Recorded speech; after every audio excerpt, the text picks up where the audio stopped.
Hey everyone, Julie Machunga here with another Fitness Friday nutrition series. Today we'll be talking about the macronutrient fats, and this is an essential macronutrient, one that you need in order to keep your body functioning at its best ability.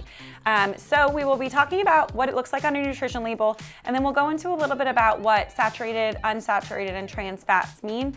This can be a very complicated subject, but I'm going to keep it as simple as I can so that you know what to look out for and what certain fats to be getting more of and what to be getting less of.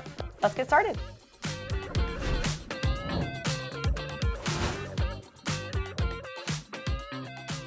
So on the nutrition label, you'll see total fat content and then a number of grams. And then underneath that, you'll see listed out saturated fat and trans fat and maybe even unsaturated fat. Some labels don't have unsaturated fat on them.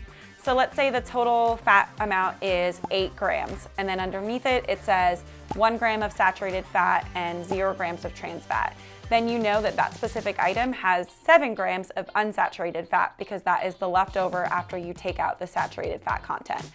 So really what we're looking at is going to be getting more unsaturated fats, because those are the better kinds for you, considered the good fats, and then limiting the amount of saturated and trans fats that you're consuming, because those are technically considered bad fats. And why we call them bad fats is that those are usually the more processed fats, the things that have higher contents of oil and butter, and things that are just made in a more processed manner versus things that are more naturally occurring.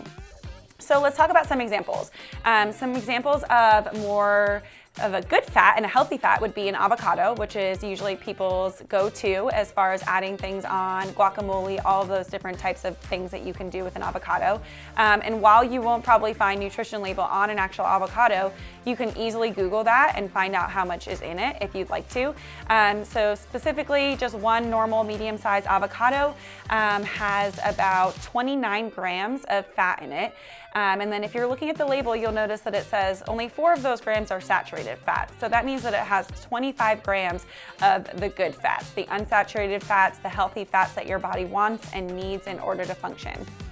But on the other hand, let's look at something that maybe has not so many good fats. So if we're looking at a caramel frappuccino blended beverage from Starbucks, this total fat content is 16 grams and 10 of those grams are saturated fat.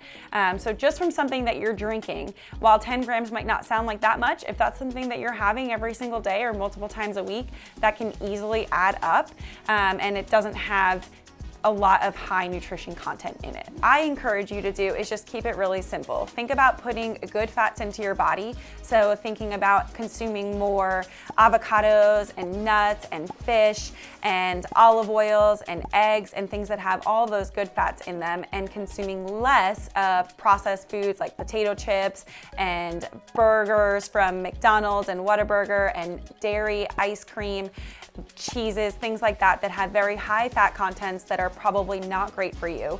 And then specifically really avoiding the trans fat content. If you're noticing the trans fat on the foods that you're eating, that's a good indicator that it's been highly processed and is not a good thing to be putting into your body. So again, we could continue to talk about this and get a lot more in depth. And if that is something that you're interested, please let your wellness coaches know so that we can make more in-depth level 2 videos for your nutrition information.